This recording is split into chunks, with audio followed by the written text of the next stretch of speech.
country where this has been challenged. In Farm Bureau, we've been involved in numerous cases that went to the U.S. Supreme Court. Sometimes it's taken some time before they were resolved, but we have been on the winning side of each one of those issues. So if the property right laws are pretty clear cut when it gets to the court level. And I know that Bastrop is going to try to shift things around so it's different than it was in Morgantown with that ordinance, and different than what some other counties are looking at. But what it boils down to is whether or not we have rights to property, our private property rights. So I'll leave it there.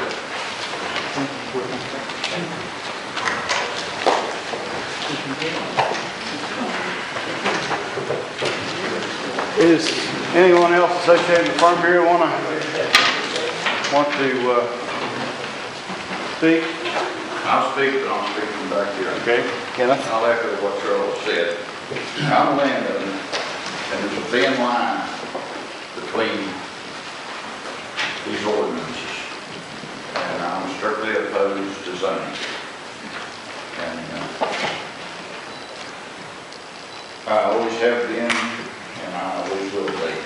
I don't intend to drill right at the present time, but I do own the mineral place on 550 acres up on Knapp Creek. And it joins government land. If the government comes in and sets up a drill outside of my property, they'll suck everything I come underneath me. So there's a point where I'll have to police my land to get my rights. And right now, I'm against the drilling in County, Florida, but I'm also against any zoning ordinance. Thank you.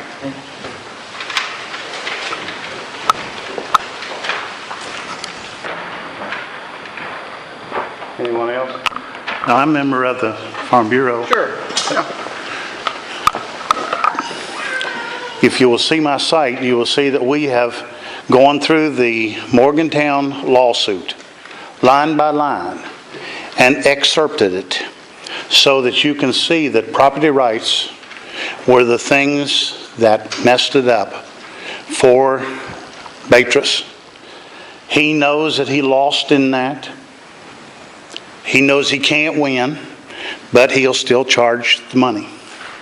Now, I am not speaking necessarily for the Pocahontas County Concerned Citizens, which is an anti-zoning group, but we are above and beyond that. We are a property rights group. I'm pleased to say that we've been in existence since 1970 when we successfully stopped zoning for the first time. And I'm pleased to say that we stand for property rights. If you want to ban it, pay us for it. That's a simple thing.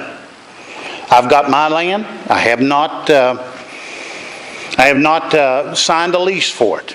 When the Marcellus people came in, I asked for a group of people from the community, landowners, and I just estimated roughly probably 10,000 acres. And as we stood there and sat there and listened to these folks, the problem with them was they wouldn't give us enough money for it. And you know what? Nobody in that meeting sold or leased. And I say, you give me the money that I deserve for my farm, my gas, and I'll be willing to go along with you. But you just can't take my property. That is my property, as good as coal. I call it the Walt Helmick principle. Remember when Walt had coal under federal land? He made them pay for it. I like that idea. Thank you. Appreciate it.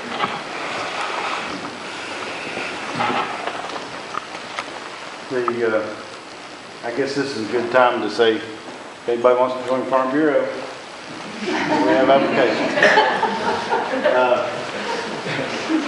But again, we appreciate the Commission's invitation to share our views. And as you can tell, we are a varied group, and you're going to get that in Pocahontas County. Welcome to Pocahontas County, right? Thank you, John. I would like to just extend one more invitation to Farm Bureau members to go on record and speak at this time. We really need to hear from you, all your concerns, all your perspectives. And we've heard from 3 members at this point. I just want to extend one more time at this moment, any other speakers wish to get up and get on the record as to their concerns. I'd like to speak. As a Farm Bureau member? As a farmer, as a community member, as somebody who's lived here for 40 years. I appreciate everybody coming, and I appreciate the conversation we're having. It's a dialogue, and this is a community decision as well as a property rights issue. And I don't want us to lose sight of that. We are members of a community. We all live together. We all drink from the same cup of water. The thing that impressed me the most when I went to Wetzel County was the critical mass of industry which is necessary to support this kind of drilling. This isn't the drilling that happened 20 or 30 years ago. This is a drilling which requires massive, massive equipment, massive manpower, 24 hours a day, 7 days a week, hundreds and hundreds of trucks carrying water and sand, unknown chemicals, and at the end of the day, you're going to see huge diesel motors up on ridges compressing this gas, because when it comes out of the well, it's got to go somewhere.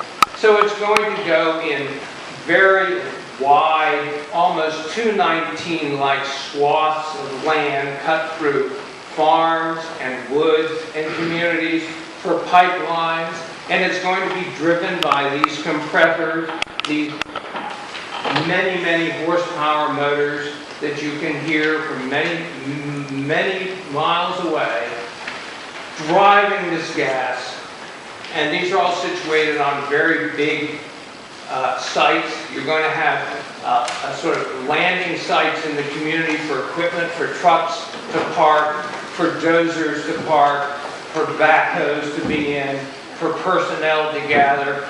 This is a change of community that we're talking about, and this is my biggest concern, is that we're going, if we adopt this, if we embrace this, if we invite this person to dinner in our homes, in our community, we're going to change dramatically. And that's what I want us to be aware of when we think about this.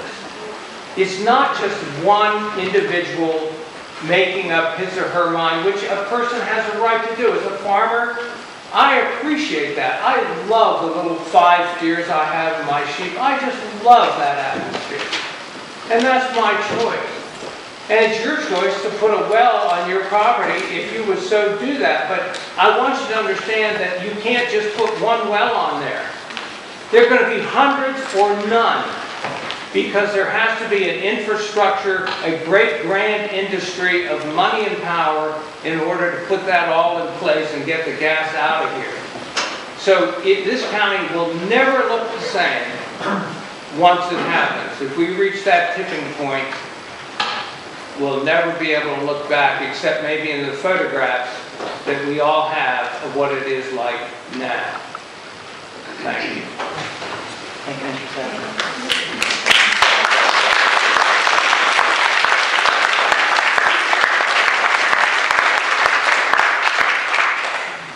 There are additional chairs up here if people are looking for a place to sit. Please come on up. Continue to look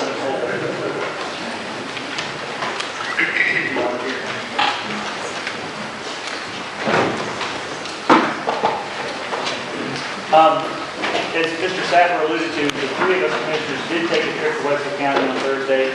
I'll be sharing my thoughts about that trip with you before the evening's over. Again, any other Pocahontas County Farmland Farm Bureau members here who want to let us know about their feelings and comments? Well, I'm not a Farm Bureau member, but I am a farmer. We have 800 acres, and I'm kind of set in 3 ways on this fence.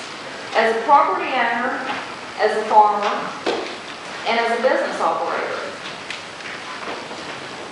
As a property owner, I don't think it's in your constitutional rights to tell me what to do with my land. And where do you draw the line? Is it 2 years from now, are you going to tell me I can't have cows because their feces contain emissions? Are you going to take that away from me? I mean, where does the line be drawn here? And as far as the backhoes and the dozers coming in, it's called growth. You cannot put Pocahontas County in a box forever, okay? We have backhoes and dozers we run every day. Yes, they reduce emissions, but they also give people in this community jobs. Jobs is a big factor here. We don't have jobs in this county, and I know most of it will be out-of-state jobs from out-of-state people. I realize that, Marty. Don't roll your eyes at me. Well. Your mother taught you better than that. But we've got to realize that I can't tell you what to do with your land, no more than you can tell me what to do with my land, because I go out and work every day the same way you do. And I work for that little piece of land. And I want to keep it. And I agree with Charles that if they're going to force us to do this, there has to be some amount of compensation. There has to be an amount of compensation equal to or greater than what we would be getting from the leasing companies. And there's no way the county can afford to do that.